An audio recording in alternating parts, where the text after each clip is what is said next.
Darkcast Network. Indie pods with a dark side.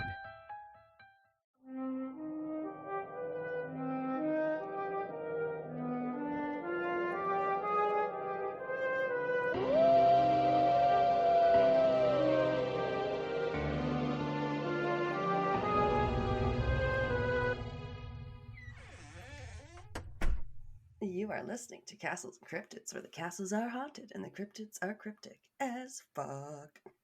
And I'm your host, Alanna. And I'm Kelsey. And we are back. We're not back last week, and for that we apologize, but I was really busy, so I'll take the brunt of that one, the blame. We both were. It was a lot going on. I know. I did help with an escape room type thing at work, and it was kind of fun, so That's feel good good about that. Yeah. Yeah. And now I have a pen that looks like a little syringe filled with weird blue liquid, so I did get a little party favor out of it. It was very fun. Like the coworker there, Leanne, who organized it, was just like looked up clues and stuff, so then it would be like hidden around their desk, so it'd be like, what, I have keys but open no locks, and I have space but you can't enter me, and it's like, what am I, or whatever, and it's like a keyboard, and then their thing would be under there. Their clue would be under there. So that's so fun and creative. I was like, man, I love a theme. I love things like this, but if you hadn't taken the reins, like, you know what I mean, I wouldn't have had the wherewithal to organize it all. So. No, I wouldn't be able to be creative like that. Like when people are like, write a scavenger hunt clues with or write a multiple choice question where you have to make 3 wrong answers. I can't do that very well.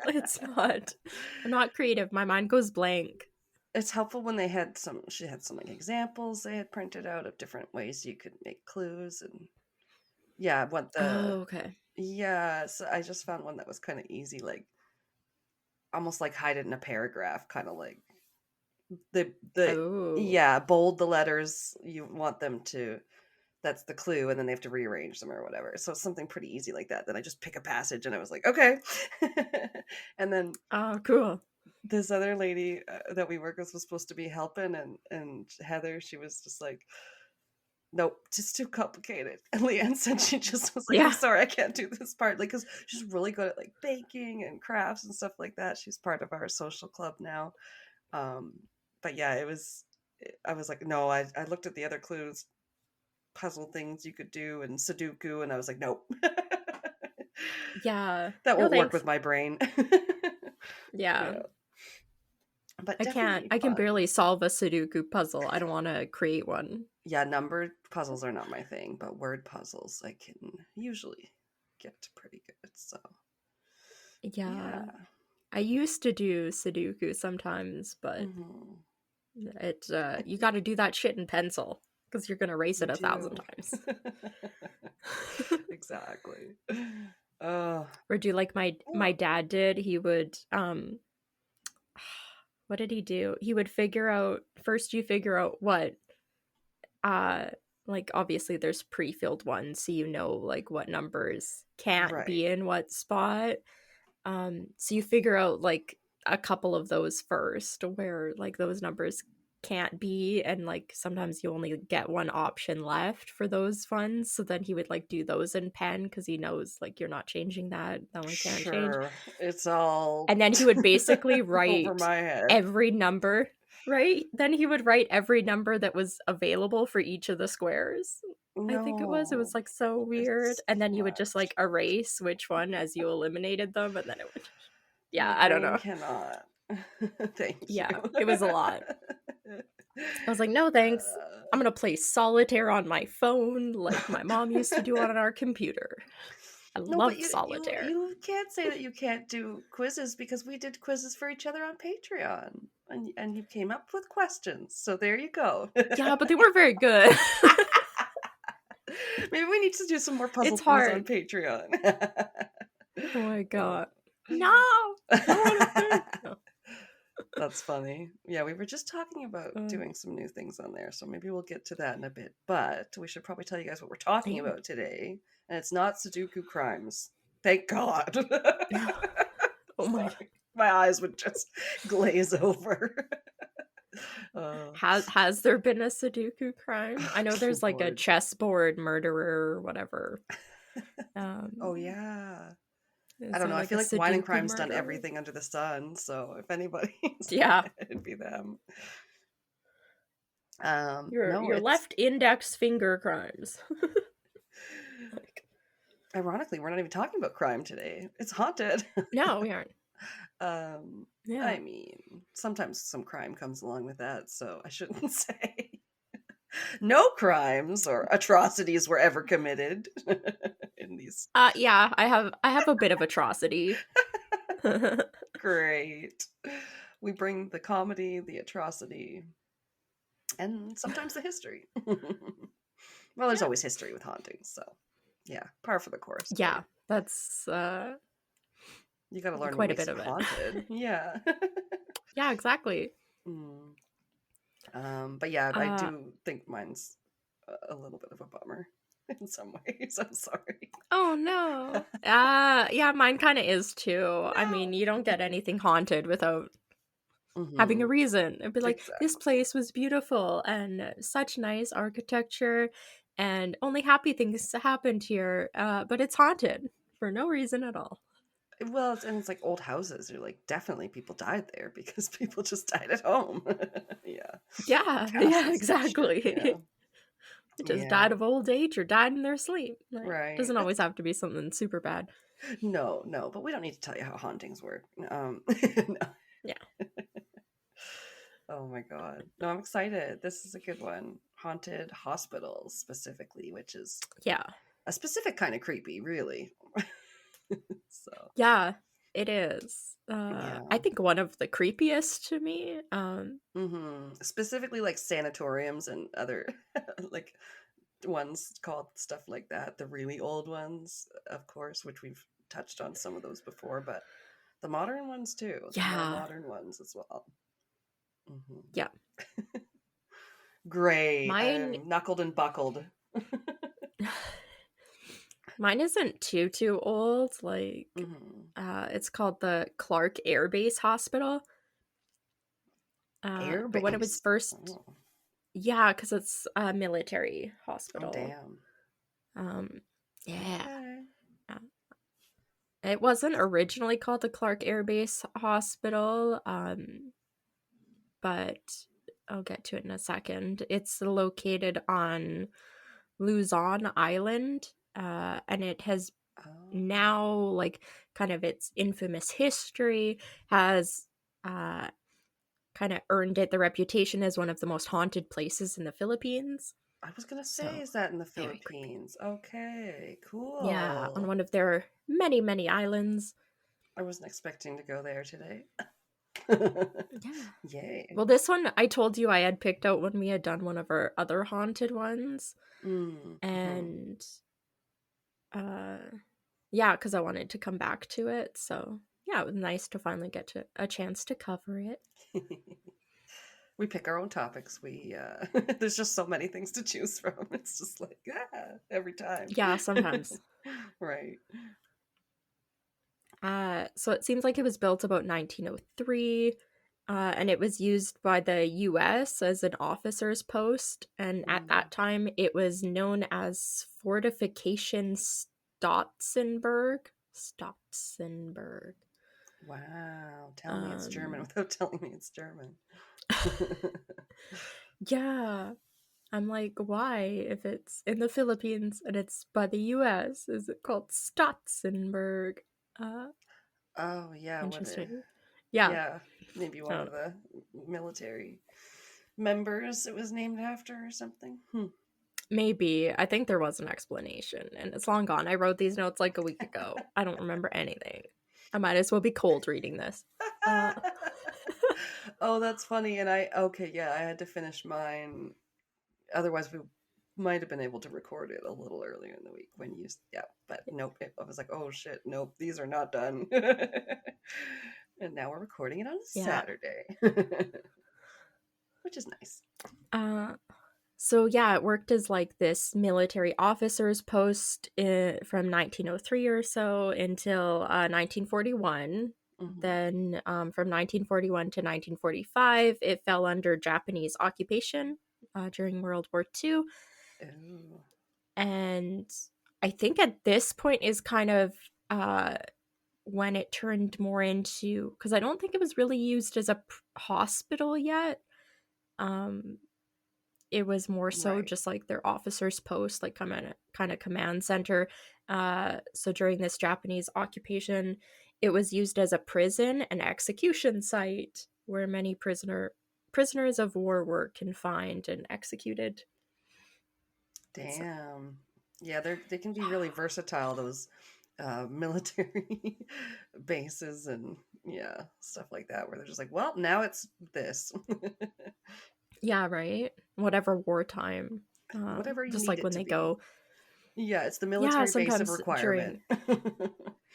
Yeah, like sometimes I know it probably doesn't happen as much now, but I remember hearing stuff during like World War One or World War Two where like the military would just come to your, like if you had a farm, they would just come to your farm and you'd be like, we are taking your horses or we are taking whatever. Oh, yeah, Um just commandeering your shit. Okay, that's nice. Yeah. yeah, so yeah.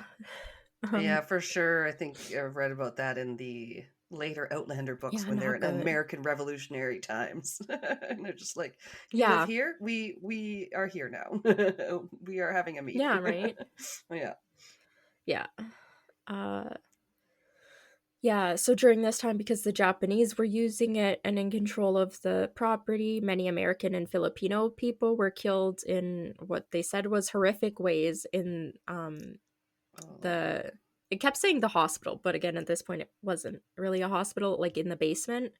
So that's where a lot of the haunting is, in the Oh basement. no. Yeah, there was some Yeah. atrocious things they did on some of their prisoners of war. Oy vey. I think Yeah. we've talked about it. Yeah. Like, I think so. Um yeah. they're like, oh, wait, let's see what the human body can take. And you're like, please no, you sickos. These are still human Yeah. beings. Yeah, they did a lot of, let's cut them open while they're alive. That's called vivisection. Oh, God. Yeah, like I'd be like, no thanks. Please just kill me. I will kill Yeah. myself first. Good Lord. Yeah, so that kind of ended in 1945 when it was back under the US military control, and that's when it was renamed Clark Air Base. Oh. That happened in 1947, and it turned into the largest primary armed force base outside of the US. I'm really trying to That wash they that had. stink So away with the name change. I don't think that's gonna yeah, necessarily make us forget, but okay.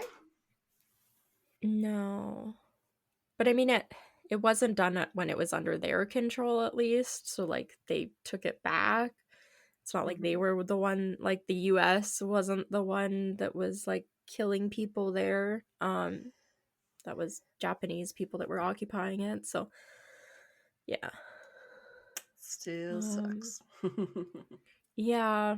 But it seems like it's a really good building. They still wanted to use it. I did Of put course. pictures on the drive. It's actually kind of like cool looking, but so during this time after they got it back and renamed it and stuff, it was used as a medical center now for both American and Filipino soldiers and pilots and Okay. stuff that needed medical attention. So that's when kind of the medical treatment starts. And then from the 1960s to the 1970s, the hospital was established on site and was also used as an evacuation center for American officials who got injured during the Vietnam War. Oh, So that war. became Right. became very important for the US. Yeah. And then Gotcha. critically injured officials were flown in from fight zones, and obviously because they were, most of them, critically injured, a lot of them did die due to their injuries at the hospital, which further added to the many people who died on the property. And I guess In we're even agonizing buried pain, there. I'm sure. Yeah. I mean, if you got so very many abandoned people, looking how do now. you... Yeah, sorry. Yeah, how you got enough morphine and everybody to help everybody, right? Or doctors or nurses to give like adequate care to everybody all the time. And, right. Yeah. Yeah, it looks like a As big of spot. It can hold a lot of 1966. people.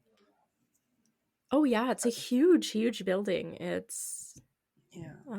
I was actually impressed. I can't remember like how many floors it looked like it was in the one picture. What, Wonder if they 1, added 2, to it. 3, 4, 5, 6, 7, 8, 9, like 10 stories tall. Like that's crazy. Yeah, I'm sure they didn't build it like 10 stories tall in like 1903. That would probably be pretty crazy, but maybe they added to it, like you said. Yeah. As of 1966, one of the sources said the facility had treated about 17,000 patients a month. And then I guess it also ran dental services. It didn't offer any more information about that, and I didn't read about that anywhere else. But it said the dental services treated roughly 35,000 patients. I don't know if that's in total or per month, like the other statistic was. It was in the same sentence, so I don't really know. Crude but dentistry. that's a lot of We'll people. pull your tooth? No. Yeah, right? Oy. It was also the most urbanized military site in history. This was only from one of the sources, so I would like to know more about this because this is interesting. It said during its peak in the 1990s, the base had a population of around 15,000, leading to housing being built along with a large commissary, a small shopping mall, branch department stores, multiple cafeterias, a hotel, horse stables, zoos, as in plural, a mini golf course, 2 gyms, 3 running tracks, a football stadium, 2 movie theaters, and 7 softball fields. I was like, what? Yeah, and that was only in one source it talked about any of these other buildings. And I found no pictures of any of this. So I don't know. I have no idea. I'm sorry. But that's crazy. Right. So maybe it's just talking about like the residential area? I think, yeah, there's other buildings other than just the hospital. So I think like this was built for like the people that were working at the hospital and like the military people that were using the hospital and stuff. But it should be like within the same island, same property. So yeah, I find it weird that only one source ever talked about any of these dozen other buildings. But a little odd. Yeah, that's what I thought. It also, in that same source, said that the base had an active broadcast center called the Far East Network Philippines, or FEN. Said they also... FEN, I know! They also hosted 2 major annual events, a carnival in February called Happening on the Green, or HOG, and a chili cook-off that was held in September. HOG! Yeah, HOG or the chili cook-off. Oh, I'm going to enter patent to a chili cook-off. He makes good chili. He does, yeah. One time we made a little extra too spicy for the book club when we read that book that had a title about my brain is on fire or something. Oh, I do not remember that. It was a long time ago, and I think she had something like encephalitis or... Yeah. The author, I don't know. Some of those book club books, yeah, I kind of blocked them out. I just remember the chili because it was like this non-spicy batch ended up too spicy. Oh no. Yeah. Oh, because he has that ghost pepper just a little bit in the cupboard, and little goes a long way. Yeah. That'll do it. That's like that meme of that guy sprinkling, I don't know, salt or pepper. He's Oh, Salt Bay from the yeah, like the something. height. Yeah. Yeah. Oh my god. Well, one A little time, bit of ghost pepper. well, I confused it when he had it in the by the spices, because I don't, like, the red pepper like you get at the when you're out eating pizza and they have it on the table with the parmesan.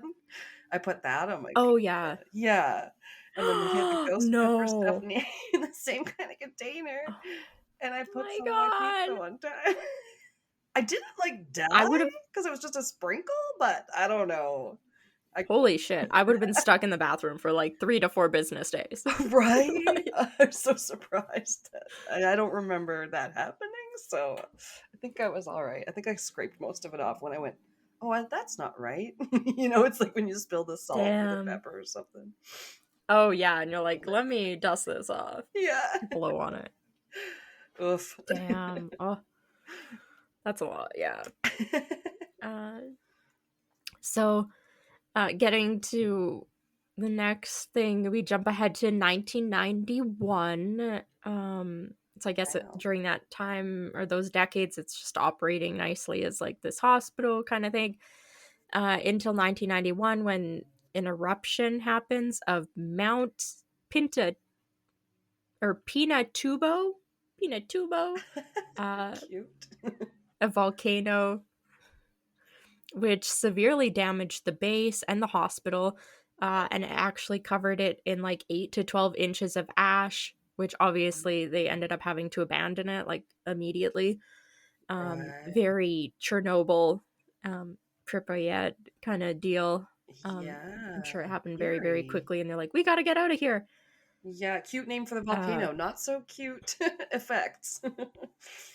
yeah, I didn't run into anything about anybody dying or being injured, so I hope that was the Right. case.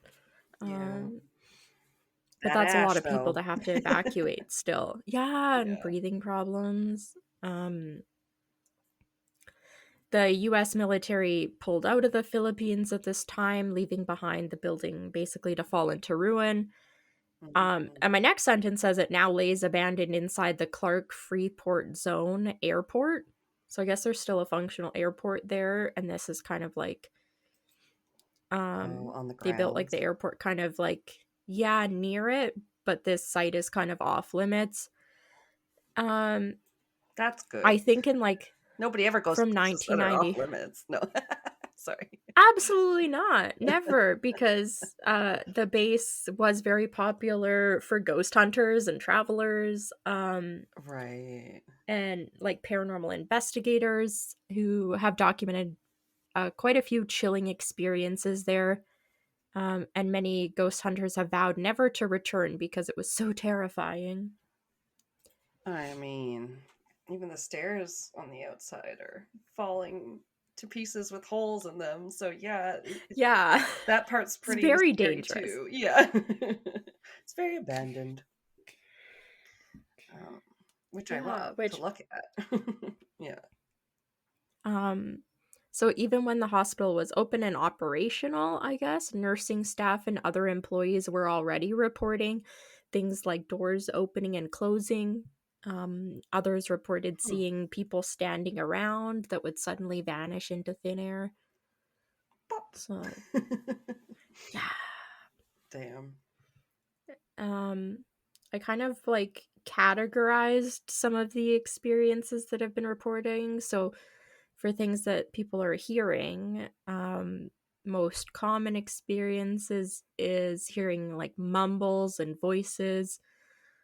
Some report hearing cries of torture, loud yelling that doesn't seem to be coming from anywhere. Ugh. Gross. Yeah, that would be creepy. Just suddenly somebody's yelling and you can't find the source of it. Yeah.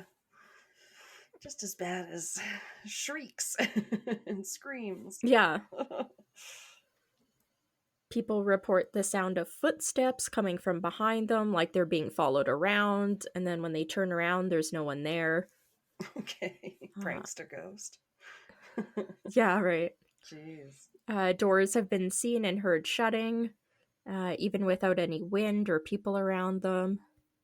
apparently there's swing music that can be heard coming from the halls in the early morning, coming from the remains of the old canteen. Yeah. The Cantina song. Yeah, that's what I thought of. Yeah, but that's not swing. That's funny. It's like No. Zoot Suit Riot, like that's weird music to me. I bet it's coming through hauntingly. Yeah. I'm sure. Oh my god. Yeah, I don't know how scary that would be. It's swing music. It's the lack of source that makes the noises scary. That's funny. People have heard someone screaming, "Help me, I don't want to die," while they're standing in the morgue. Because it had a morgue. I forgot to mention that. Yeah, I guess you'd have to. Yeah. Damn. Within the first floor ward, which was the hospital's pediatric center, you can hear baby screams and crying and stuff. Which makes me sad. Yeah. Yeah, not the babies. Hopefully that there's one's some just temperature echoes of the past. Sometimes the noise. Temperature changes and cold spots are common, particularly in the memorial service home. So I think they must have had some sort of funeral thing attached to it. And they also had a tornado shelter. And they said the tornado shelter is where most of the deaths occurred. So I don't know. It must be located somewhere in the basement. Those two as well, if that's where most of the deaths occurred. Right. But maybe it was like it's supposed to be safe. They just putting all the sickest people down in the frickin' one area, using it as like a what do you call it? A hospice? I don't know. I think maybe after like the US got it back from Japan, they must have built the tornado shelter and the memorial service home like they're in the basement, and that's why they say most of the deaths occurred there. Because it doesn't make sense to me either. Like, what do you mean? It's had so many uses, so it's hard to parse out some of it. Yeah, for a building that's like 120 some years old, it's had a lot going on in that time. There's like these humanoid shadows that have apparently been captured on cameras. I couldn't really find any that anybody's put on the internet, really. They also say there's like apparitions walking or floating that appear to be soldiers with battle wounds. And some of these apparitions are seen floating across the airstrip, like outside. Ghost soldiers. But were they sexy ghost soldiers? Yeah. They have muscly elbows. I'll never not think of a muscly, sweaty elbow. Like, how muscly is your elbow? Your elbow just looks like a big dimple or something. Yeah, like what the hell? How do you work out your elbow? How's that supposed to look attractive? I like a nice elbow. Now I can just hear the Gravity Falls, because they used to play it on a commercial for Gravity Falls a lot. So there's one episode where they're like, lick that elbow, because they say you can't lick your elbow. Oh, I guess it's too far. Anyway, I'm obviously trying it right now. Some people can. You can't do it like this, but there's people that can do it like that. You with get your a lot arm outstretched. Yeah, if you put your arm out straight and then you like kind of twist around the skin. There's some people that are like double jointed enough in like their shoulder and everything that they can reach it. Yeah. Fun facts. There is also EVPs that have been recorded throughout the hospital. Ghost trackers captured voices saying things like, help me, get out, and I'm still here. Ooh, don't like that. Yeah. Right? I'm still here. That's so sad. I don't like it. Right? Like, you're still there in the afterlife and you're aware of that? Is that what you're saying? Because, that does sound very... Right. It's sad, For like specific ghosts, I guess, that are seen, there's shadowy figures, obviously, I think I kind of mentioned this, dressed in military outfits that wander the hospital halls. But there's also orderlies that are dressed in like their dated outfits that are commonly seen. Okay. Hospital staff. Yeah. And then there's a couple servicemen who haunt the hospital that seem to have like killed themselves on the grounds. Oh. Yeah, that are also seen, I guess, enough that like they are like separated from the rest of the ghosts, I guess. The one haunts the Clark Museum in the spot where he hung himself, and another I don't know where he haunts, but it said that he had killed himself to avoid capture. And he haunts the airport, so probably outside of the hospital grounds. It's the terminal. He got in, but he can never leave. Yeah. that movie, it was based on a true story. The one with Tom Hanks? Yeah, the terminal. Yeah. Crazy that could happen to you, that like due to, I don't know, you're not having the right diplomatic your country doesn't want you anymore, or it's not a country anymore, or something stupid like that. It was like, you couldn't leave. I don't know. That's the don't know the version. I don't have I guess I do have another page and a half, but these aren't long. Inside the hospital, people have had objects thrown at them. And have many people who have visited the hospital have claimed to have horrible and intense nightmares after they left. That like the experience stayed with them. Oh, totally. I could see that. That seems kind of common, or at least that came up in mine as well. Yeah.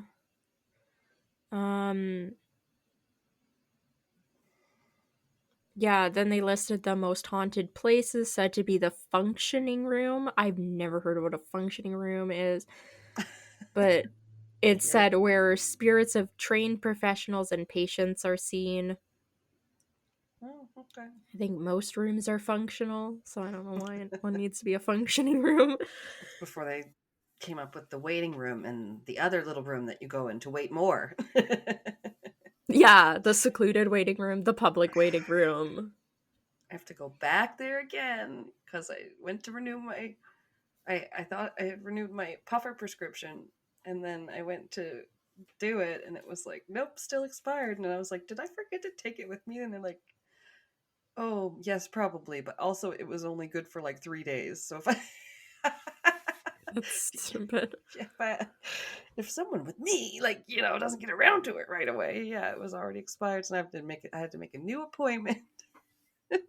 then they said that it was going to be for last weekend, and then they called and left a message the day after and said, oh no, we're doing renovations this Saturday, you'll have to call back and make a new appointment. I said, what? Thanks. You guys accepted the first appointment. Yeah, it was 2 days ago. How do you not know you're doing renovations? And then they sent another voice message that said I did have an appointment, but I think that one was an auto reminder because I just fucking went there that day because it's like 10 minutes away. And I was like, you guys open? And they're like, no. And they're like doing the renovations. And I'm like, okay, just checking because I got 2 conflicting voicemails. Yeah, it was such a pain. Cheers. Stupid. So there's the memorial room or memorial service room where it just said where the bodies were once taken care of. So it must be like a funeral parlor type thing. Right. The morgue type room. Yeah, maybe there was some embalming going on once that was a thing. Yeah. Although that's been around for quite a while now, so yeah. Cool. And then obviously I mentioned the basement where it's said to be the most creepy due to the high number of gruesome executions and stuff that happened there. Well, yeah. Yeah. There is also this thing that discoverhubpages.com had about the hospital where they talked about I'm gonna pronounce this wrong, Mambabarang Oh. Ma'am Baba Rig. Nailed it. Yeah, I'm not sure. Where it's like a witch or summoners of death, and these are explained as ordinary human beings who possess black magic powers and like to torture and then later kill their victims by infesting their bodies with insects. Ooh, So they are essentially the Filipino version of a sorcerer. God, they have use such a cool strand. folklore creatures. Like, right? with the longest names, because I was like, wait, they have one called like the Manananggal or something like that. Yeah. I can't also pronounce. They use a strand of hair from their chosen victim and tie it to an insect. Never heard anything like that before. The insect then acts as a medium, and when they prick the bug, the victim immediately feels the effect. So it's like a voodoo doll, but it's an insect. Cool. Yeah. And I mention this because many in the area, because it's in the Philippines, they report seeing these creatures roaming the grounds inside and outside the base. Wow. Great. Creepy. So, right? Ghosts. Book your tickets now. Yeah, and monsters too. Yeah. Seriously though, like, I don't know if we've done just Filipino specific creatures, but I'm like, every time I come across, like, we've done folklore and okay, stuff, which we had creatures. I just feel like there's so many that it's every time I come across one, I'm like, never heard of this one. I've never heard of this one. Yeah, it's cool. But once the building was kind of like abandoned in 1991, much of the area was pretty quickly looted, and the structures were left to decay and become really overgrown with weeds and plants. There's these no trespassing signs that were put up, and it was extremely dangerous to go into any of the buildings because they were like falling apart. Yeah. I do have another thing from discoverhubpages.com that I thought was cool. Show. Right? Yeah, I Brought only had a couple sources. Yeah.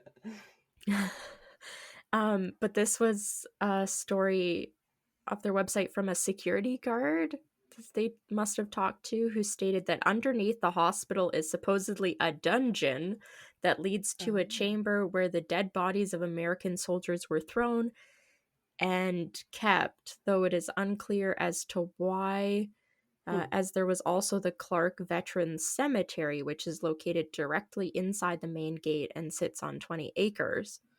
Right. So, like, why would their bodies just be, like, thrown in there instead of buried? They also continued saying there's reportedly an underground cemetery located under another structure that can only be accessed by crawling into a manhole. Oh, no. There are 8,600 people buried at Clark, in addition to 2,100 unknown bodies, most of whom were American soldiers. So there's a lot of people like buried in that cemetery and on the grounds, I guess. According to that security guard. I think all of this.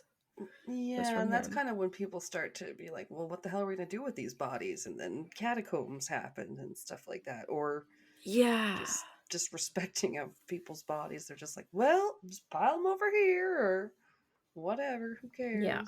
Ugh, awful. I think this was also from that site. It said it's noted that the hospital is one of the very few places that Ghost Hunters International actually deemed to be haunted, which I thought was kind of a fun fact.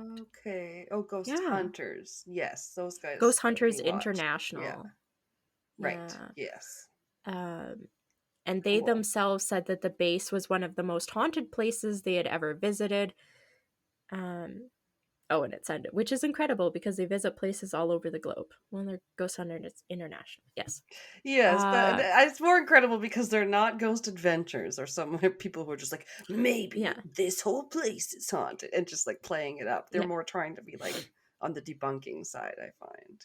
Yeah. Yeah. So they deemed it to actually be haunted. Yeah. They said it was one of the most haunted places they had ever visited. But then I read that it said you can find the episode on season 1, episode 20. And I was like, oh, so they had been to 20 places before this, or 19 places before this, and then deemed it one of the most haunted they had ever been to. So far. Yeah, I was like, oh, okay. That episode was called Unknown Soldiers. Yeah, they'd be saying stuff like that sometimes with different shows, especially reality shows. Yeah. Clark Air Base, they said, was also featured in a National Geographic documentary series titled I Wouldn't Go In There, which I thought was funny. No, you would not. You should not.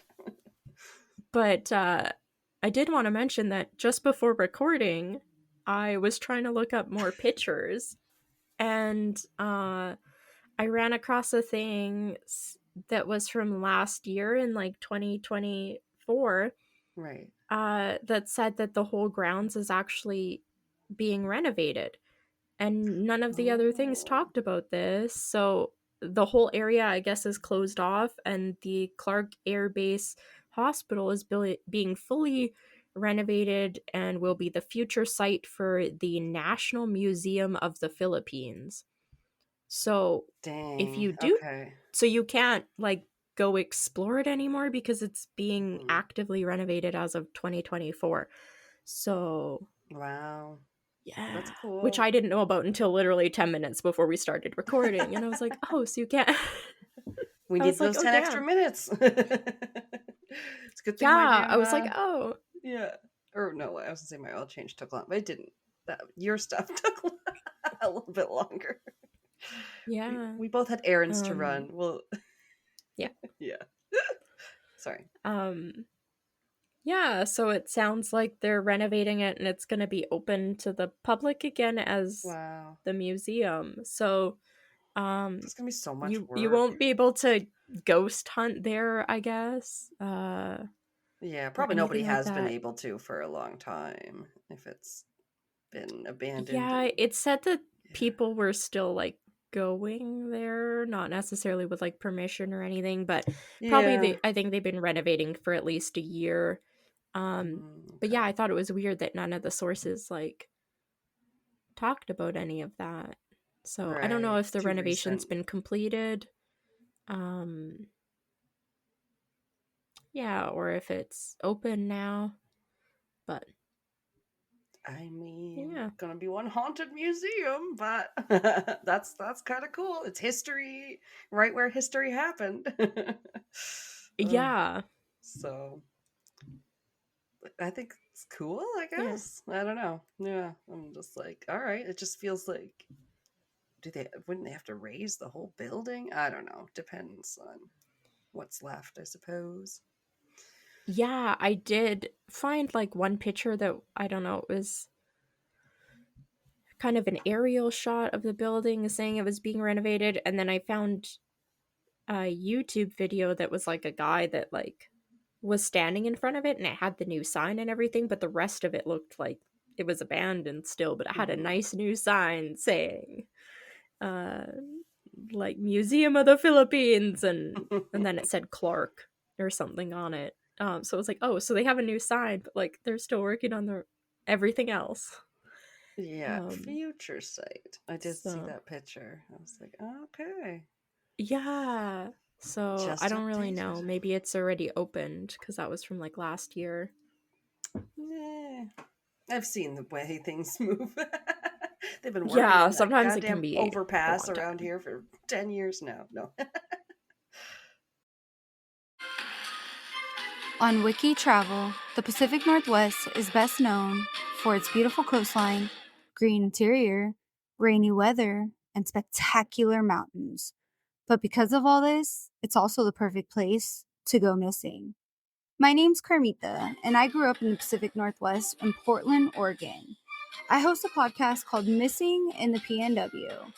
My podcast is different from others you may have heard because I focus specifically on two things.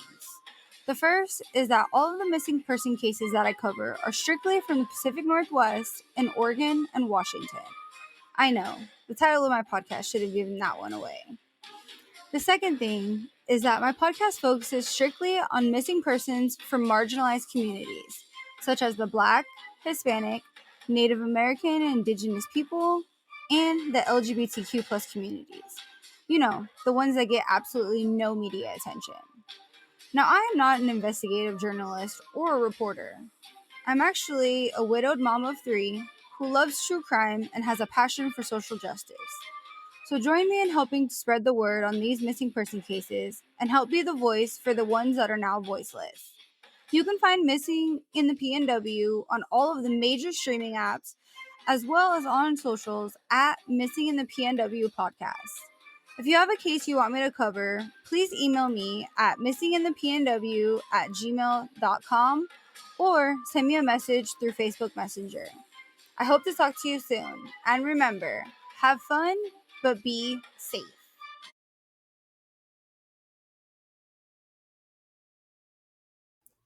Oh, well, not sure how that last one's going to end because we had a technical difficulty. So, yeah, it just welcome froze back. on us. Yeah, I mean, we were like at the end, but then we were Yeah, gonna mine was cut to completely break. done. Yeah.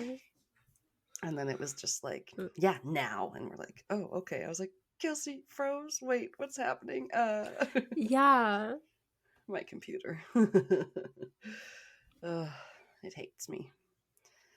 It's like everything else. No.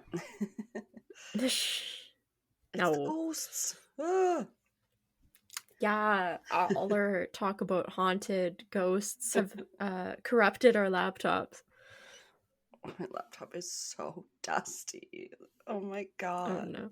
I never noticed as much but then this light right now is just perfect. It's just catching everything on my screen. Oh yeah. I'm like, oh my god. I'm like, now there's a piece of schmutz right in front of Kelsey's face. Ugh. Okay. I know, I just like did a lick and cleaned your cheek through a screen. I had something on my face. You like some schmutz. Oh my god. And I was also like so distracted by how dusty my microphone arm was that I just dusted. All right. She's distractible. Yeah, thankfully I have Gordo walking across this desk and swiping it with his tail and stuff to keep it dust free but covered in a nice consistent layer of cat hair. Right. He's dusting and he's marking his territory. Yeah, he's leaving behind trace evidence, but he's dusting. Yeah. Oh gosh. So I have for you today a local haunt for us. Oh really? It's very nearby. Oh no. Right here in Edmonton. No. It's an oldie. It's also an oldie. It's called the former Charles Camsell Hospital. Damn. It's like I also saw it referred to as just the general downtown hospital and stuff like that. And oh, okay. Some local people, because I do have a couple of stories or little comment memories from some Reddit threads.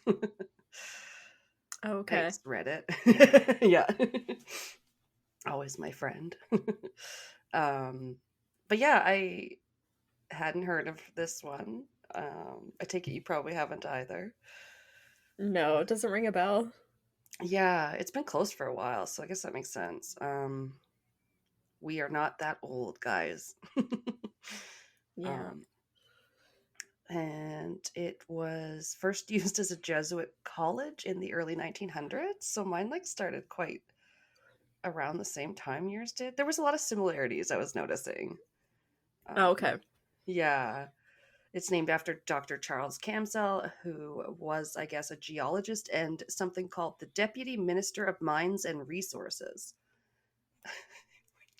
Okay. Mines and resources. What does that even mean? Yeah, I thought, okay, so mines, and then the resources that we get, like ground resources, like ore and metal. And oh, okay. I thought you meant Just minds, like our brain. And I was like, oh, brain. He's the minister of brains mine. and resources. I'm like, what does that even mean? Mines. I know it's like when you hear minor, Okay. and you're like, wait, is it a child or is someone digging underground or whatever? Yeah. Yeah, it's confusing out loud and on paper. So sorry about that. But he was the deputy minister of mines and resources from 1920 to 1946. Okay. So I know. I was like, okay, get it, I guess. But it's a little better than assistant to the deputy regional manager. Yeah. And then it was also used as a military base. Okay. Yeah. Yeah. So Yeah. familiar. Also during World War II, and that was where U.S. Army soldiers were stationed, and also, I guess, helped to build the Alaska Highway from here. I was like, cool. No further information. Okay. I don't know anything about that either. I mean, you can drive to Alaska from here, so I guess they just started work on one of them highways that connects us up north. I Yeah. was like, cool. Go for it.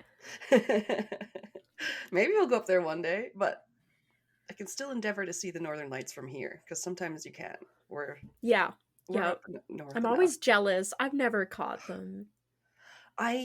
No, I haven't caught any good ones. Like once or twice here, like Rain said she saw them, and so I'll get the alerts on my phone usually too late by the next day when they're like, it's probably tonight, and then you're like, oh, but like there's so much light pollution. But like my Yes, friend that's a that big lives problem. Yeah, my friend that lives a little south of the city, she gets really good pictures, I find. And I'm like, oh, we have to like drive out one night.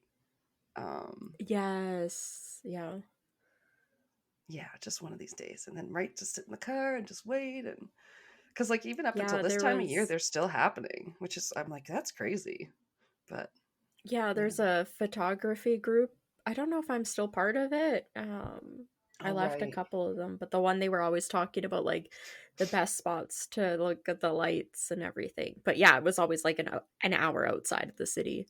Yeah, I think the nearest one I remember was maybe what is it called? Elk National Park or something? Yeah, I feel like that's at least 40 minutes. Probably.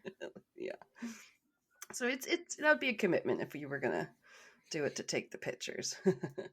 But still so Yeah. cool that we can see it here. And I think they could see it into some of the northern states even. Whatever. Google thinks I want all the Aurora news now, so it'll be like, this is where you can see it in these northern states. I'm like, okay. But I'm not there. So this place was next used as a hospital for servicemen, most specifically those with tuberculosis and other respiratory issues. Okay. Oh yeah, the big Yeah, TB. that's not good. Yeah. Shout out Big TB. The consumption. Yeah. Yeah. That's it, right? Okay. Yeah, very contagious, very scary. Finally, in 1946, it was converted into a special hospital, specifically this time for First Nations and Indigenous peoples. So, did an abrupt Was it a turn. good hospital? Was it a good hospital, or were we doing shitty things to them? Because I know there's like a little column A, little column B, I would say. Because I've heard stuff about like forced, forcibly remove people to go to the hospital. No, but like removing like if somebody's having a C-section, they wake up and find out their uterus has been removed or their tubes have been tied without their consent. That kind of stuff I've heard a lot about happening in Canada. So I was like, is this a good hospital or was it a shitty hospital? You know, it's probably more on the shittier side, I guess, because I did come across some discussions of some more experimental stuff, but I think most of the people were probably really trying to help those that had tuberculosis and stuff they couldn't get treated for where they were in the rural areas. But you know how all that is. It's cloaked up in, what is it, white savior crap, Yeah. but really we were just trying to be like We're gonna save you because you colonialists, guys are and savages, and we yeah, are we're gonna um Christianize we're you, not and yeah, yeah, we're not more knowledgeable than you. right, And it's you like, no, heathens, yeah, just know different things. Like, yeah, I'm sure it's like not all people were like that, probably just like all over the yeah. Americas, but doesn't matter because yeah, the ones that do, there are so many. Yeah. Yeah, that's why I said mine's a bit of a bummer. It's like great. Yeah, fair enough. But history do be like that sometimes. We can't just like be Yeah. like la la la and keep glossing over No, it sometimes. you can't ignore it because that's how you're doomed to repeat it. You may not have to Yeah. understand it, but you should be aware it happened. You don't need to know all the Hmm. details about it all the time, but you should be aware that things like this have happened. Exactly. Right? No, I agree with that sentiment. It's like it's always time for truth and reconciliation. uh, Yeah. but there's some glimmers of good stories. You'll see. So Okay. now that we get all that out of the way, you know, I guys. hope so. God damn Yeah. it. Ugh. So yes, the federal government did use this quote unquote Indian sanatorium, which is like, ugh, gross. Oh no. Yeah, but they used it to treat people from rural areas in parts of Alberta, BC, Saskatchewan, and the Northwest Territories, and what is now Nunavut today. So all the Okay. north, in regions where they wouldn't be hospitals otherwise. So they would go on what they call now the X-ray tours, where they would go around and screen people for tuberculosis and do other like dental checkups and things for them. Oh, Um, okay. so that was all, I think for the good, but it was very probably scary because the people didn't speak the same languages, and so there was a lot of obviously language barriers and not a lot of information given to the people that are in the villages and stuff like that. Um, Yeah. Oftentimes people did not come back for a long time or at all, so it was very scary. It was a leap of faith to take to go with these white people doctors. Yeah. Because, like, you have to remember until, like, the mid 90s, like, resident schools and stuff were still happening. So, like, people's children, Somehow. like, Indigenous people's children were still being taken from them and being put in these, like, boarding school type things. Um, so, yeah. It's hard to believe that could still have been happening when I was a kid. Yeah. I'm Yeah. like, I hope they Like, were mostly people like to died out pretend by it then, was but like so long ago and everything, and it's like, no, like literally a lot of these people are in their 30s now that could have been children in these schools, like yeah, um it's definitely or too maybe close for had been comfort. Yeah. or maybe their parents were the last generation in their family of kids that were Hmm. taken into these schools, and they went Right. on for hundreds of years. It's not like we're not talking about something that happened 100 years ago. It's like literally not even 30 years. Like, Right. Like, I don't know the exact time span. I feel like it's maybe, yeah, like, because you see a lot of the pictures in black and white and from what looks like the 50s, that's kind of what you get the idea that that's when it stopped. But it's like, yeah, no, things don't stop yeah, out that no. quickly and easily, unfortunately. No, like I remember reading the last one closed like in the mid 90s, and it was like, god, like It's there like, weren't wow, many left in the last decade, I think, but they were still it's, operating. So, it's yeah. crazy. So, yeah, that would be Um, scary, like somebody coming in like, we're yep. gonna take your family member away and give them medical treatment, but we don't know if there's anything wrong with them, right? Or like we're Well, gonna they're do some screening them. tests. That's why they're taking the Yeah. X-rays. Okay. But Yeah, there's an uncertainty for sure. You probably don't understand like where they're going or for Yeah. how long, and a lot of stuff like that.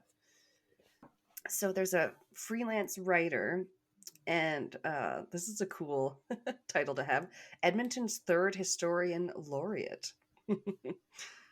Oh, I nice. not sure exactly. I didn't think a laureate's like one of those titles, right? Where you're like, oh, it's like you won the Pulitzer Prize. I was like, that's an honor. I can Okay. tell. I've heard that word before, but I didn't Yeah. really know what it means. I think maybe you can be like a poet laureate. I'm like, definitely it's a distinction that this Okay. person has. Yeah, that's very cool. To be Edmonton's third historian laureate. And her name is Danielle Metcalf Chanel. So Chanel? Nailed it. I don't know. I'm not sure how to say that. But That nailed it show. You drop the thing and you go, nailed it! And it's just yes. melting. It's a melting cake. It's supposed to look like, Oh. I don't know, anything. Yeah, exactly. Anything other than a pile of icing on a cake that's too hot. Right. Yeah, I'll melt it Oh, up. that one's so funny. I love it. It makes me laugh. It's a good time. So You she's just have fun. definitely okay, so this chick knows her history, and she gathered a blog called Ghosts of Camsell where people could come and comment their memories and stuff like that. Okay. That's kind of cool. On mine, when I found that picture saying it was being renovated into a museum, I clicked on the link and it was like to that YouTube video I mentioned that had the guy standing in front of it, and I paused his video because it was like half an hour long. I was like, I don't have time to watch this, but I scrolled down and read some of the read some of the comments, and a lot of the comments were either military people or people that had been treated in the hospital there when it had been a hospital. And they were all kind of like sharing their stories about like what illness they had and their time in the hospital. And it was actually at least the like, I don't know, 15 or 20 I just quickly scrolled through at the top of the kind of comments. They all seemed really nice and that their experience there was like positive, and they received good treatment. So I was like, oh, this is kind of nice that people are commenting on here. And a lot of people on there were military people being like, oh yeah, I got like injured in combat and then like taken to this hospital and stuff. So that was kind of nice. Yeah. Not really talking about the ghosts or anything from what I ran across, but it's always nice to have personal stories. Exactly. Like you guys are like living history because you were there when it was still that. Yeah. So the Ghosts of Camsell blog Danielle made was adapted into a short documentary of the same name. It was very short. I did find it on one of the websites. It was 13 minutes. It was great. Oh, just people talking about it in the space. One of them, I was like, "Oh, I think you used to represent our neighborhood." Like she was like a member of Parliament or whatever they're called. Oh, geez. Anyway, so they showed some former patients and nurses, others that had worked with or at the property. So yeah, just like nurses that were it was like worked there in the 70s. And they talked about how for a lot of the patients it was a relief to go to a hospital that they felt very welcome in. It didn't say white person hospital on the door. It said, you know, the word we don't use now, but First Nations. So they felt very welcomed. Yeah. Knew it was a place they could go and be with other people that might speak their language and stuff. And yeah, there was one nurse, Mary Johnson. She was there 70s and 80s. She said it was like a variety of very interesting people to work for, and that's kind of what drew her to it. And she did feel like they were doing good work there. So I think she was proud of. I think maybe by then that's good. People were like more modern. I hope so. Stuff was better. Yeah. And there was an Inuit translator who worked there who said that Inuit people are like very family oriented and were glad to see people of their own like race or ethnicity or whatever. Yeah, because And that would be very, very far away for them, right? oh yeah, Yeah. she basically said that it was weird to hear their and to see their own people and their own dialects, even in, and then she used a word that meant Southern Canada. It explained what the word meant. Oh, I was like, we're Southern Canada. not That's the funny. prairie provinces. I mean, to them, we're all Southern Canada down here. Yeah. Yeah. We might as well be America. Yeah. Right? Like they're up there with on the same latitude as Alaska. So you guys can tell that's the part of Canada that gets that cold. Yeah. Yeah. Very cold. Oh yeah, like eat blubber cold. I don't know, One man, his name was John Fournier. He was a former patient. He was recalling his time there on the documentary, and he actually said that after he left the Camsell, he missed it. He missed the sense of community. And it was like a home away from home for him, sort of thing. That's nice. Especially because his family sadly had all died of tuberculosis, like one by one, and he was the only one that survived it. Yep. It's pretty crazy. Yeah. Yeah. You forget, like, I mean, with like the measles resurgence and then COVID a few years ago, I think people had kind of forgot how serious. I mean, how serious. Yeah, like, for the fact that like cancer kills so many people, it's not contagious. So like, it's we don't it call has it like a different pandemic or yeah, but like contagious diseases are so scary and like vaccines it are just so eats important. through it eats through communities and cities so quickly and families. Yeah. And people have always been leery of them from the very start. I mean, they were pretty rough looking for the first smallpox. Remember how people still had like the big scars? It's because they had My to like mom slice does, yeah. open and they would just like shove a little bit of the strand into like something. I don't know if it's like soaked in it, like a little bit of string. It's like, oh, thank God they're just little needles now. Oh my God. Terrible. But my mom still has it. Looks like a little like burn mark on her arm. Like, yeah, it leaves a crazy scar. Anyway, vaccinate your kids. Okay. Yes, please do. If your kids are gonna, and don't lie about vaccination records. Oh no, like I hate all that's happening with like measles. Yeah, I bitched because the COVID one was annoying, but like you're fucking like your babies need their regular ones. Like people don't, it's not just gonna stay away just because we keep hoping and praying. Like we have to keep making sure people don't have these things. Anyway, I don't know why we're on our soapbox. Yeah. I'm always like, oh, we know. Yeah. Anyway, so there were actually about 22 of these segregated hospitals across Canada. Didn't know that.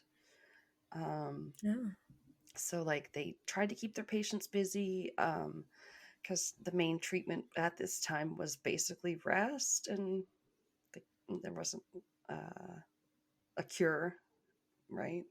Yeah. Yet. Speaking of vaccines, yeah. So they had crafts, painting, beadwork. They had some educational classes offered, so that was pretty cool. Nice. I like that. There weren't many great pictures, but if I do put some up, obviously for like Instagram or whatever, because I didn't put any on the drive.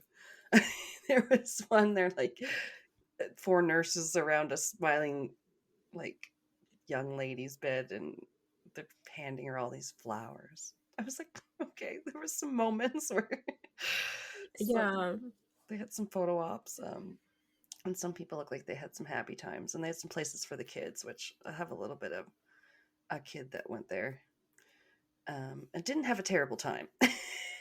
Let's just say. Okay, that's nice to hear. I always worry when we talk about hospitals. I'm like, oh damn, like rip off the Band-Aid. Yeah.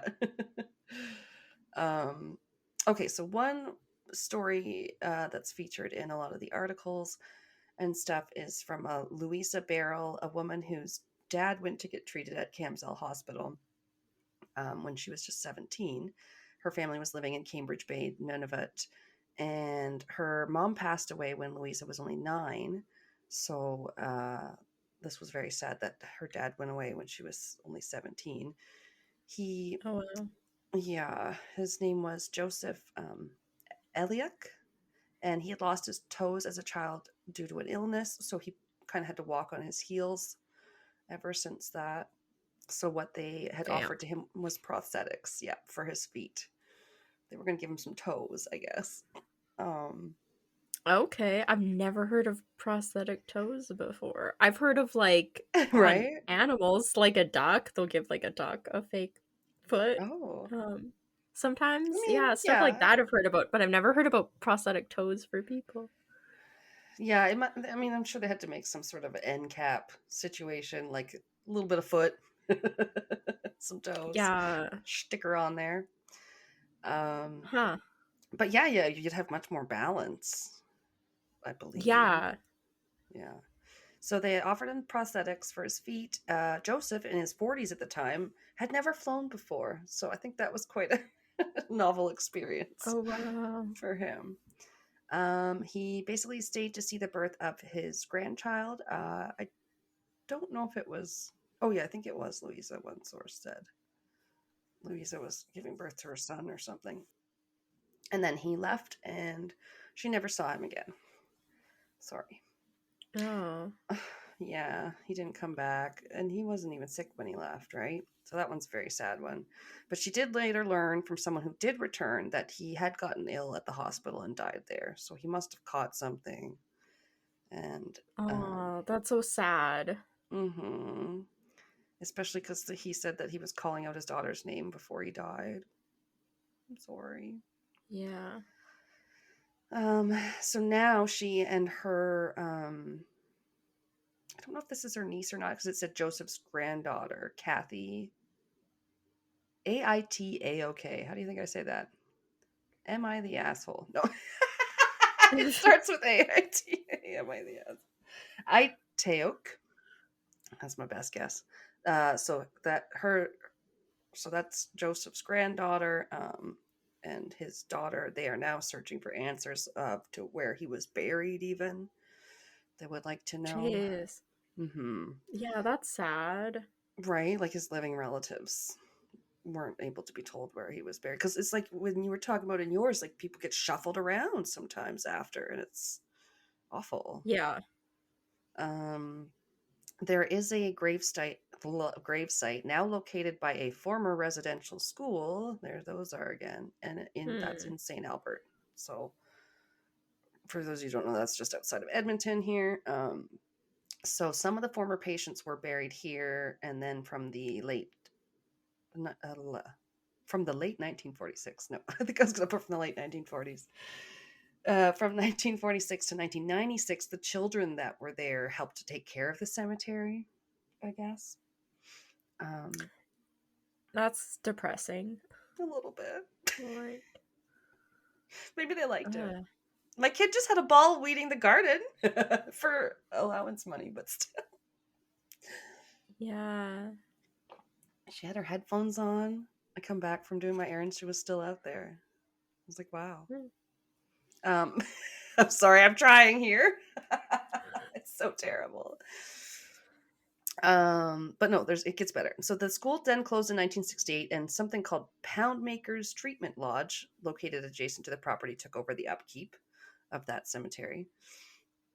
Then it fell into disrepair and neglect after the city of Edmonton took over the care. Fuck you. Yeah, fuck you, Edmonton. City of Champions, my ass. Yeah. And Pat's gonna think I'm making fun of the Oilers. Sorry. Some of the where was I? A little. And then a brush fire destroyed the grave markers. Really shitty luck. Finally, though, about 20 years ago, a cairn was erected by the city with 98 names of patients engraved. I should have put that picture up on the drive. I'm sorry. It's where they made like a little not like just, it's like a little stone monument basically, right? And it's made up of a bunch of Yeah. other little stones, and then there's a little plaque on it, and it says the 98 names of the patients that were buried under it are there, but Joseph's is not one of them because he was not buried there. Okay. And they figure that was probably because that one had been where most of the Protestant and Anglican patients, former patients, had been buried, at that cemetery in particular. So now they got to find the Catholics. Jeez. Oh, yes. So the historian laureate lady, Metcalf Chanel, she's helping them, trying to locate where the rest of them are buried, researching the location. And then I have a quote about that said, quote, "The records are so tricky to track down. When people did pass away, sometimes they didn't try to contact family members. Often they just couldn't get a hold of them. So I guess sometimes they did try. Oy. Yeah. But they made such efforts to go to communities and get them out to bring them down here, but they didn't make the same efforts to bring them home again for burials," end quote. Yeah, that's true. Like they were going out and they were like headhunting these people. So you should know where Right. you Very eager. took them from, right? Like, yeah, or at least where they were. If you're not able to help them, then bring them back. Yeah. Keep a better track, a better record. Like, I don't know. Yeah. It said that Louisa Barrow will keep searching for her father in the hopes of one day bringing him back home. He had a quote too saying, "I want to come back and see you, but I don't know." Barrow remembers her father saying, like, before he left. He said some people died in the hospital. And she said, "He died in the wintertime. He was a good hunter. In the spring, I used to go look for him on the land and think he was going to come home from hunting. When I'm really missing him, I search for him in the distance." Yeah, that's heartbreaking. Sorry. But the story of Anne Hardy, a young girl who went to the hospital, she remembers a little bit more fondly, and she came back. So let's talk about her. Damn.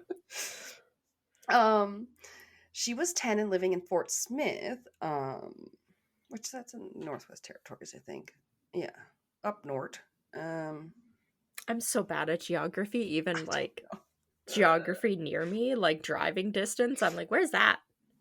I know, that's why I paused and I was like, wait, we have a lot of places called like Fort McMurray that are up north too. Yeah. So we have a lot of fort places. Oh no.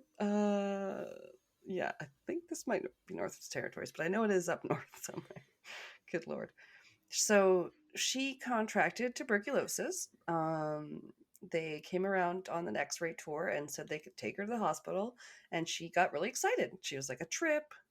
I get to go on a plane. I get to leave here. I never left here. But my parents were really nervous. Having both been to residential schools themselves, they knew their nerves were probably warranted. Yeah. So her mother came with her for the first few weeks to help make sure everything was okay. I think it was really cool. Yeah, don't let your kid just be taken by people, even Strangers. if they say they work at a hospital. Yeah.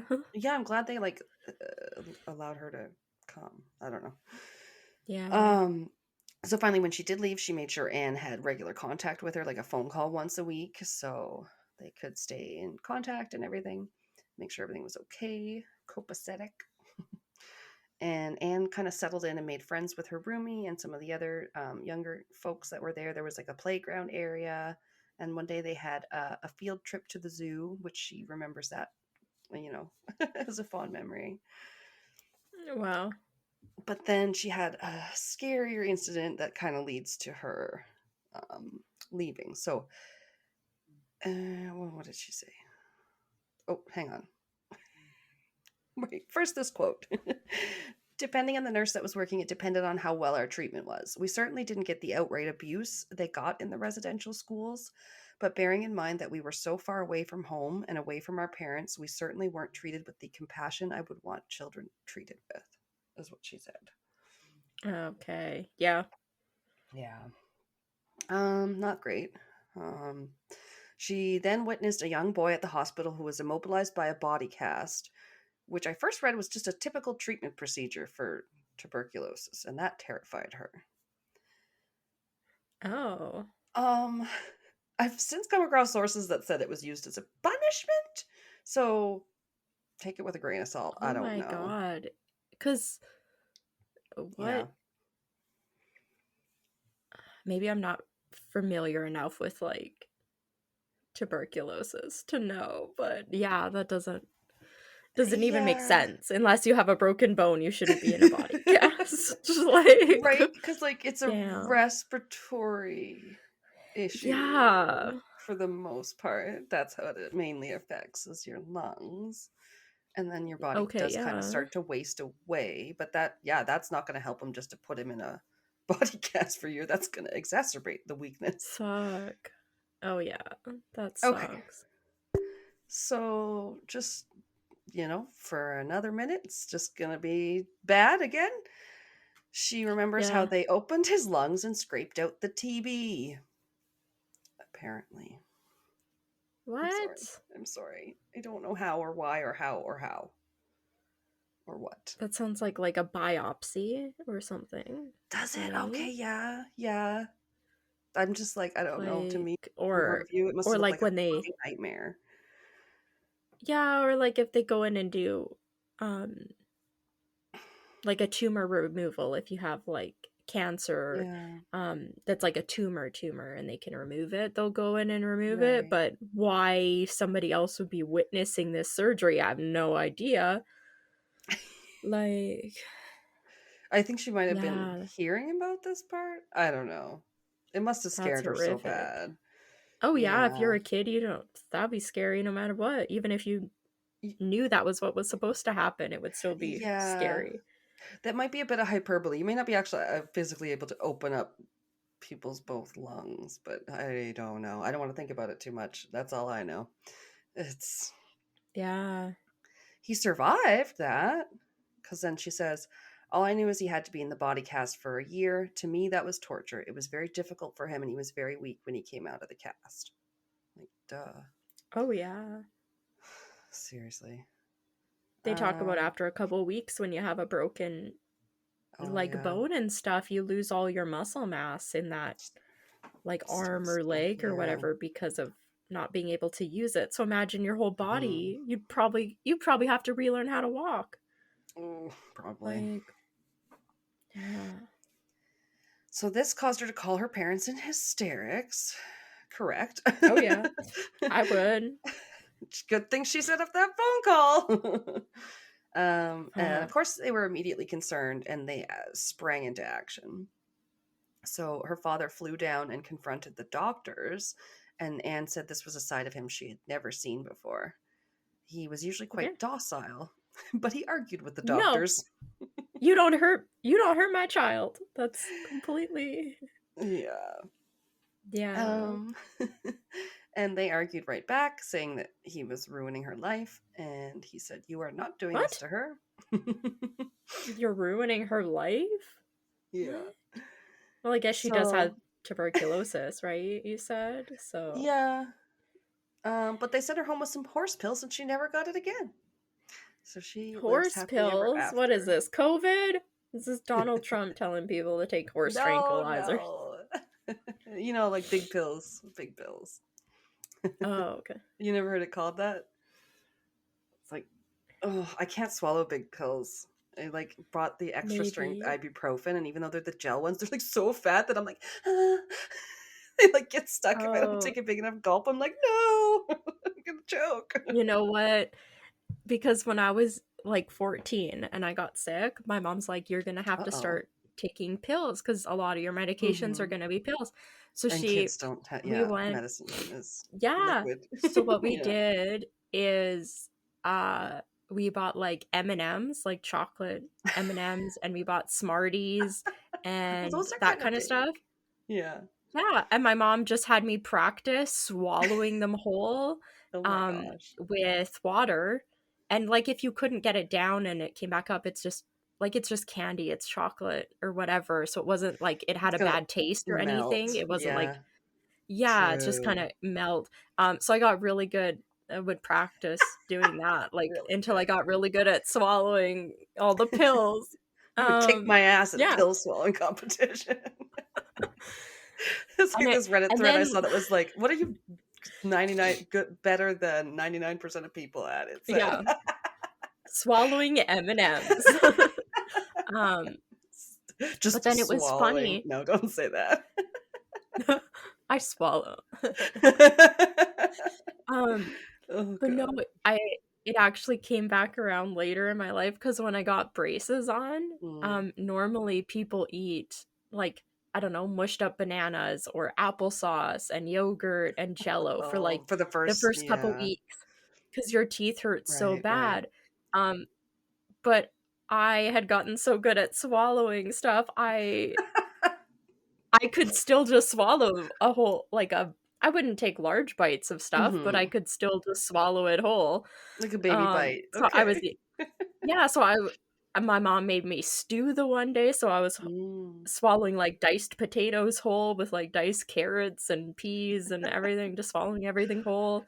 I had Kraft dinner, would just Oh, swallow it. yeah, yeah. Like yeah, so like I didn't have to eat the baby food. I didn't have to eat baby Right. food essentially for 2 weeks because I could just swallow Oh. everything.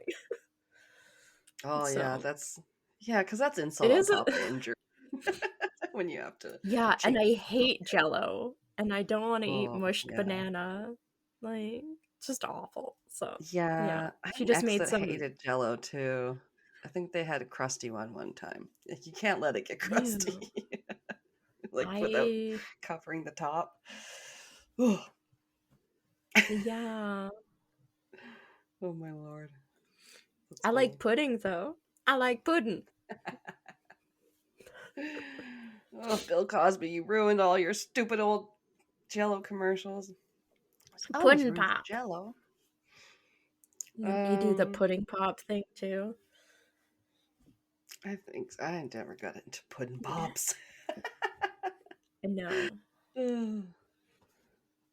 Love a good fresh, like you do the hot ones on the stove and you make them fresh. Those are cool. We used to do those. Now we just do like the box one you get from Jello that like you add the milk and it's just pistachio. Oh, Yes, we love the pistachio pistachio one. top nut.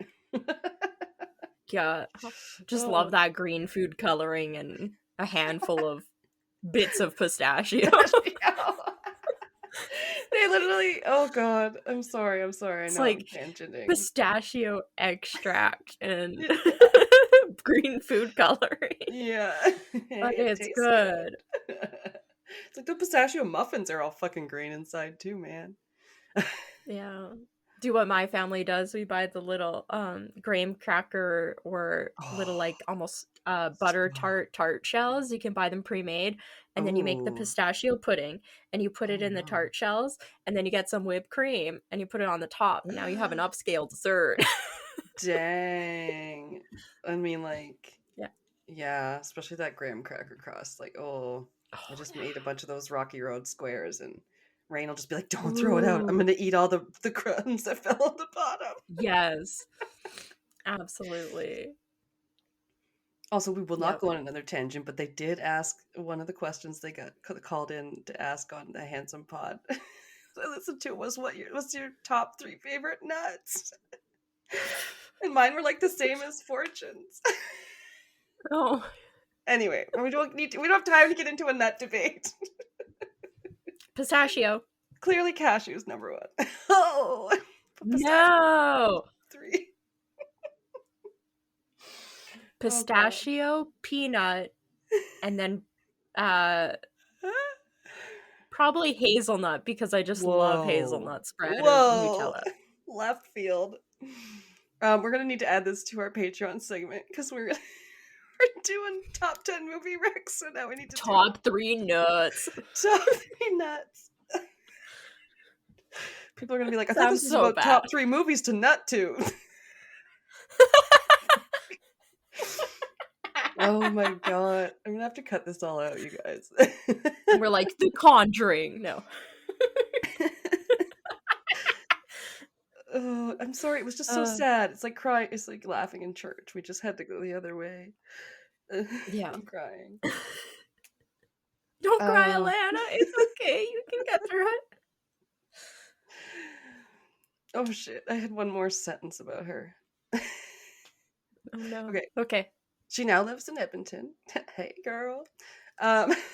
And thinking back to that time in her life and what might have happened, she does say, "I just can't imagine. It runs cold fear through me." Yeah. Survivor. It's our survivor.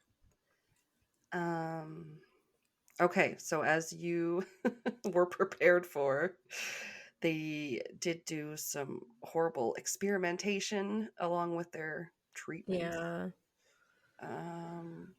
Quote unquote shock treatments, which, you know, sound very nasty. Weird nutritional experiments where they would deprive some people of certain vitamins to kind of see what effect it had, which is very reminiscent of the Japanese sort of experimentation in that Unit 731. Ugh.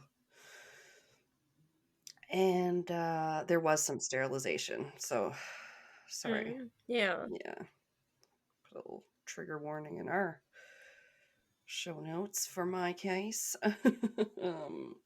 Yeah, and something that just said experimental surgeries, which I don't like to think about. No. Thank God it's closed.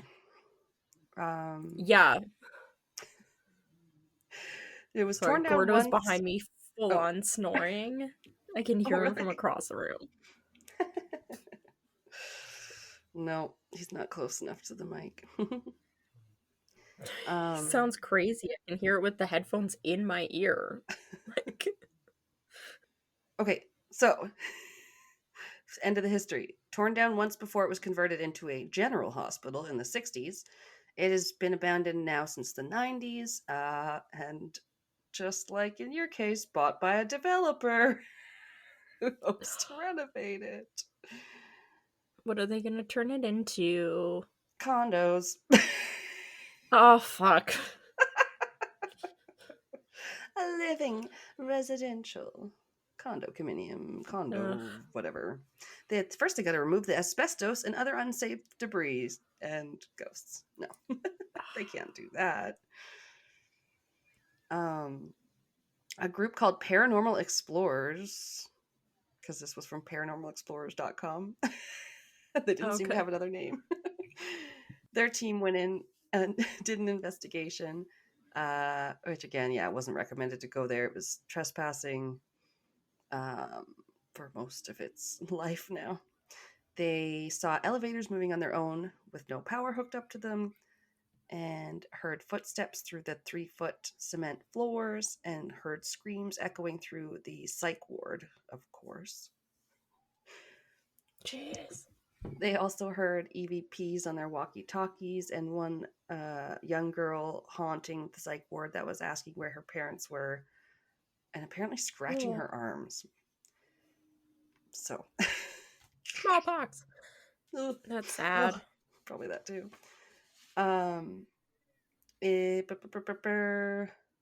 Yeah, there wasn't a lot of specific ghosts, so I found what I could from the personal comments of experiences on like different Reddit threads. This was from a most haunted places in Edmonton thread where an indecipherable screen name, Ixon Touchblexel. What? It's like a keyboard scratch. There's the word touch in the middle, and then there's a lot of X's. But they commented 7 years ago, top floor at the General Hospital in downtown. Mom used to be a nurse there. She said that she'd be sitting at the triage nurse station thing, and she'd just casually see a wheelchair roll past. Oh, hell no. I thought that one was pretty funny. It just stops in front of you and you go, hi, and then it keeps rolling. Yeah, with the wheels just squeaking slowly. Also told me back in the day they had ghost hunting crews and such investigations there. The basement too, I didn't see any. Oh, this is a reply from Nordic Mug. The basement too, Nordic Mug. I didn't see anything, but the feeling down there is creepy as all hell, and I'm not one to be creeped out. Not by basements? Ugh. I'm creeped out by any basement. This final one on that thread is from Give Me Duck Pics. That's going to be me someday. Every day we're like, well, when I walk the dog with Pat on, the weekend, it's like, are those ducks here today? What about those ducks? No, there's some new ducks today. There was new ducks that had white heads and brown bodies. Anyway. Send Alanna your duck pics. Ooh la la. I am Give Me Duck Pics. It was me. She's thirsty for them duck pics. Oh my god. This is going to be one of those things I forget about saying, and then my brother's going to text me, here's a duck pic. Ew. Does Pat know you're asking for duck pics from random men? Everything's going to autocorrect. You know it's going to. It's not going to say duck. Yeah, what's our automatic transcription going to say? No. All right. This comment better be good. I was at the General a while ago, and one of the employees took me and my friends to the basement, go to see the apparently haunted boiler room and the electrical room where someone was electrocuted. Also took us to the abandoned surgical unit that is supposed to be haunted. It was pretty cool, not too creepy, but definitely eerie. Yeah, and there was something that commented about like the wing. I don't know. I think that's when I was trying to Google if it was the same, if the General Hospital still meant the Camsell. And there was this book, The Ghost Stories of Alberta by Barbara Smith, and she had a chapter or whatever that was called The Wings Voices. So I'm pretty sure it's about this hospital, but they are very cagey about saying it what kind of building it is. Like it says the following tale about a well-known Edmonton landmark, but it doesn't say. It says once a public building. This particular haunted place was purchased several years ago by an adjacent business. So I think it's the same one. So yeah, someone talked about their employer bought it at great financial risk. Doesn't think it's haunted. There was a fighter plane left behind that had to be dismantled. So I was like, it was used for the military. That's weird. Yeah, and he said that's, I think, when the haunting started. There's a paragraph about Ken explaining, moving the plane out seemed to start a lot of bizarre tales from our staff. Lots of times they'd tell me that they could hear people talking when they were cleaning up after banquets. See, I don't know banquets, what they would have been hosting there then. Like, do hospitals have banquets? Sometimes they'll have, like... Yeah. I went to one here that was like people that had been in the children's hospital and stuff. They did a banquet for them and their families, and like, yeah, we just had to go there, and then we had like a free dinner and everything, and then it was around Christmas time because then they took us in limousines to through like a drive-through Christmas light. One of the parks, and that was like a banquet they called it, and we had to reserve tickets and stuff for it. Okay, so maybe they would normally have a banquet hall. Yeah, that's very cool to know. Yeah. Also cool you got to do that. Yeah, that was making me doubt. I was like, I don't know if I'm just making myself think that this story is about that. So yeah, people. No, because if they do conferences and stuff and like presentations, they would normally have like some sort of banquet hall if they have visitors and they need to do something big. They would, yeah. A symposium, maybe. I was like, I just was in and out of the hospital with asthma, and all I ever got was just those little puppets they'd give you for your. All I got was a sucker and a Band-Aid. Yeah. Sometimes a popsicle.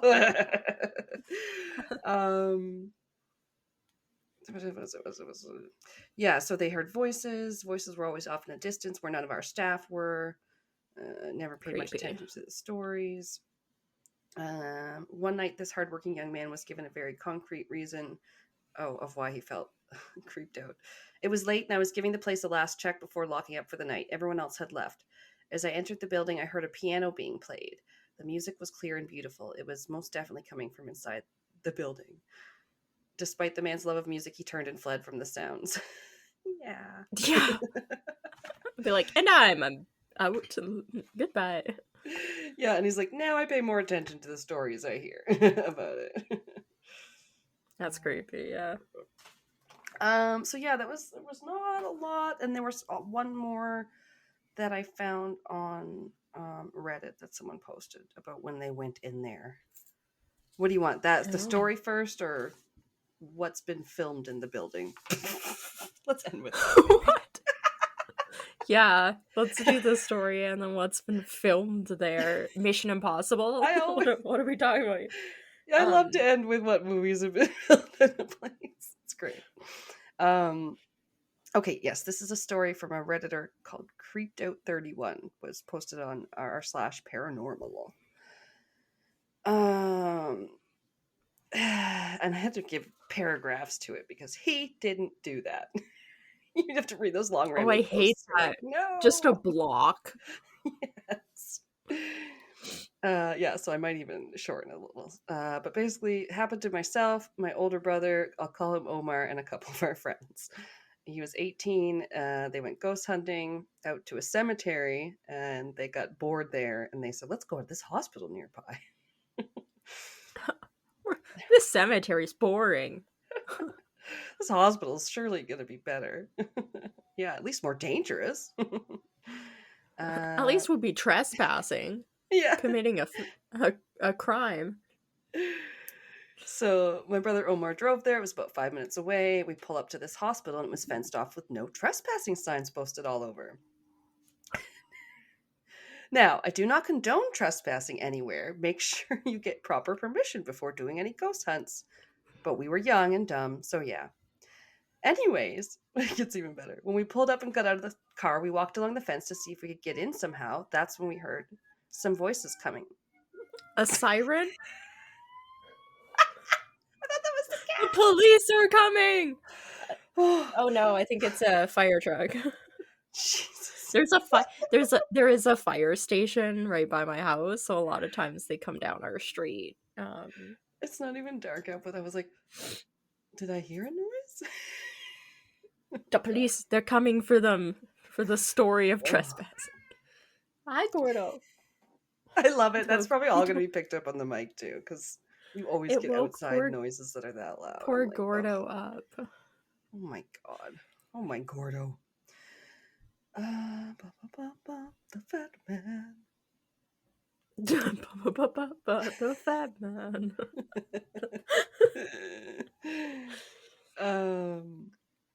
Oh God, sorry, where were we? Oh yes, the voices. When we heard some voices coming from the front entrance of the hospital, so we ducked down. Shush. And silenced our voices. Yes, let's all do that, Gordo. It was a bunch of teens roughly the same age as us who were being escorted out of the place by security. I'd imagine they have had many vandals and teens looking for a thrill inside the hospital, so they had security patrolling the area and checking out the hospital too. So these if it's in security guards. Yeah. Get out of here, you hooligans. And instead of taking that as a warning to stay away, they think, well, there's no security for 5 minutes. Or no security for a while, and an open space not 5 feet from us. Sorry. Wow. Judgment. Full judgment. We listen and we judge. We quickly went through the small hole and went in. This place was spooky, I'll tell you, and dark. We had flashlights, obviously, and we headed through the main entrance and decided to go through the hospital floor by floor, starting from the basement. We went through with nothing happening, and it was pretty much a bust. Locked doors to some areas, and we were sure security would be coming around again soon. But before we left, Omar suggested we try one more floor up, and we agreed to it. Why the hell not, right? So we went up, and Omar didn't have his flashlight. It was dark and hard to see, but with the city lights and the moon illuminating inside a little, it was somewhat possible to walk around without a flashlight. He took the lead, being the oldest in this group. We followed behind with our flashlights when we all heard giggling. It was faint, but we all heard it. We stood still to see if we could hear it again. We all heard it again, same giggle, but it was more audible. It had to be from a child, and we were getting a little freaked out when all of a sudden I see Omar dart straight down the hall.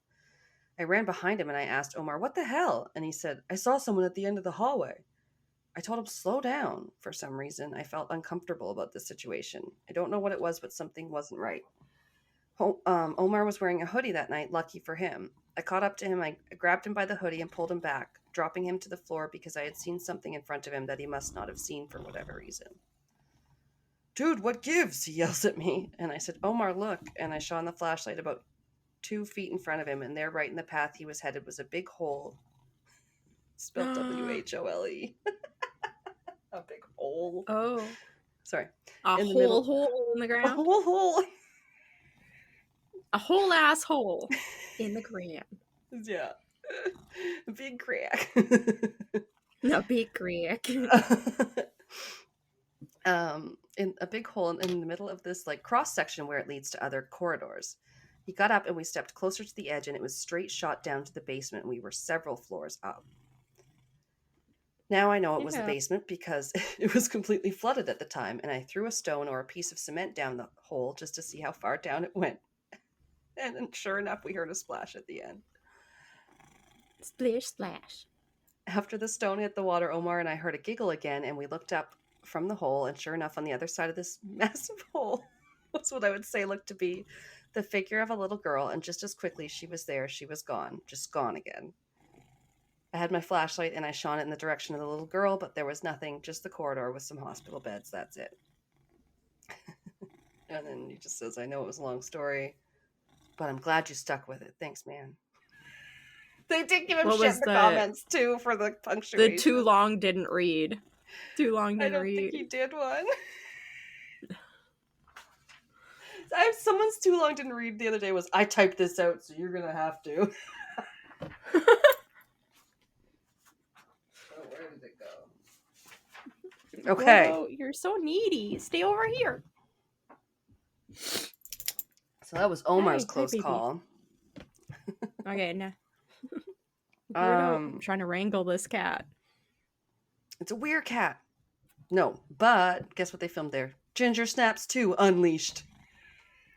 Really? Oh my Apparently? God, now I have to watch it. Now I have to watch it. Like I watched the first one. Good one. Is it? I know the first one's alright. Oh God, no, my thing needs to be charged. Shush.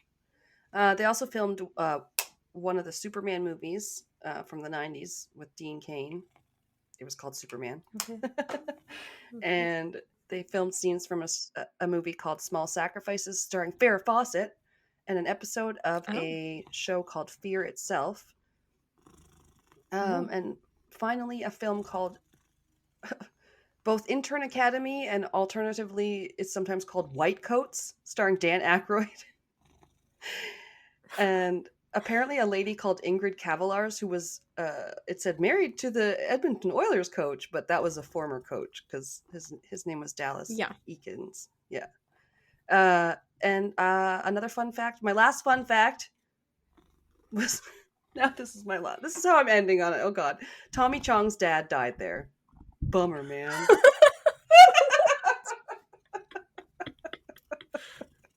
Gordo doesn't know what is happening. Tommy Chong is? I didn't know that. I'm pretty sure. So I was like, yeah, that tracks. Yeah. Like, we've got some famous folk that are from this neck of the woods. Wow. There you have it. I love Tommy Chong. Yeah. Look at this cat. Look at He's this baby. A fat cat. He's very floofy. Yeah, look at his little face. He's like, "Mom, I need some attention before you go to the movie with your friend. Movie date. Oh, yeah. Don't forget to like and subscribe and all the things. Give us the 5 stars. You can do it. It just takes a second, and you know it helps us out a lot. Do it. And yes. And then I'm going to end with the thank you for supporting on Patreon. We couldn't do this without you. It's what everybody says, but it's the truth. This episode is brought to you by our Patreon subscribers. We just picked our next one.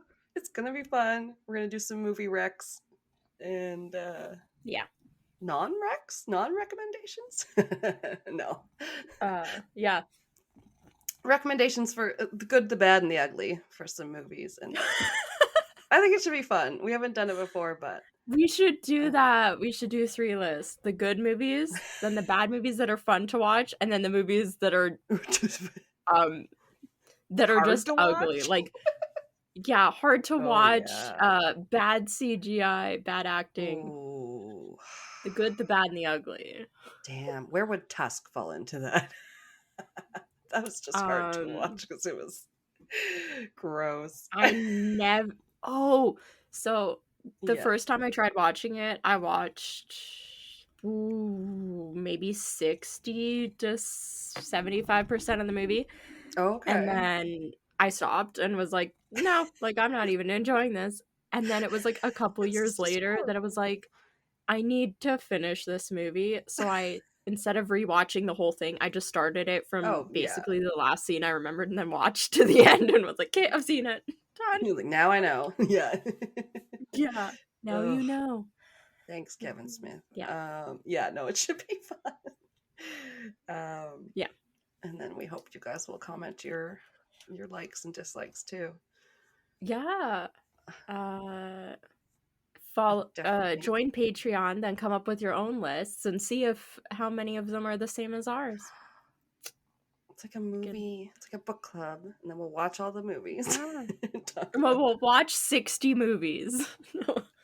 Maybe instead of top 10, we'll do top 5 again. Me and Ressa making Rain watch things like Troll 2, and she's like, "What is this?" I may have seen the first one. I honestly don't even know. Oh, what's so funny is the second one had nothing to do with trolls. They just decided it was going to be Troll 2, and so that's why they never say the word troll in the movie. It's like that one's got some lore to it. It's definitely going to have to be on my list because, like that Ressa recommended that one to me, so it's got a pretty special place in my heart too. Gordo says bye. Look at this little face. Gordo. He's getting a Get noogie. your cuddles in. Yeah. He's very cute. You are very brown, like a wood duck. How much wood would a wood duck die? Send duck pics. And cat pics. We want all the pet pics, you guys, always. Never stop. Nobody sends us them, but they should. I know. You should start. Be the first one. Start gmail.com or Instagram or anywhere. Yeah, literally anywhere. We will talk to you. No. We love you. We love you all. Yes, thanks for listening. Yeah. Catch you next week. What are we talking about next week? Oh, right. Sports crimes. Sports crimes. Oh, crime in sport. Sport. We do the sport. I did that all week, and I could not remember where I got sport from. But people at work were very confused because they were talking about like the hockey games, and I was like, "Oh, you like to watch the sport?" And I'm very good at maths. Yes, because we were talking about your sport. I kept getting ads for you're gonna love the socially distanced sportcast or whatever it was called. And I was like, no. Kept doing that at work. You want to wear the jersey to support the sport.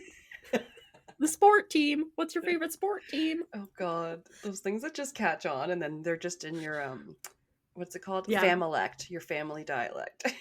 It's great. Yeah, it's great. All right. Yes, all right. Sport. I'm gonna get a soundbite for the next one. It's just gonna be sport. We're just gonna keep doing it, like sport, Disaster Hour just did recently, where they did the poop cruise, the one where all the toilets break, and then he just kept doing a soundbite that went poop from SpongeBob at the most inopportune times and catching us all off guard. It was a really good episode. Disaster Hour. Go listen, but listen to us first. Okay, bye. Bye.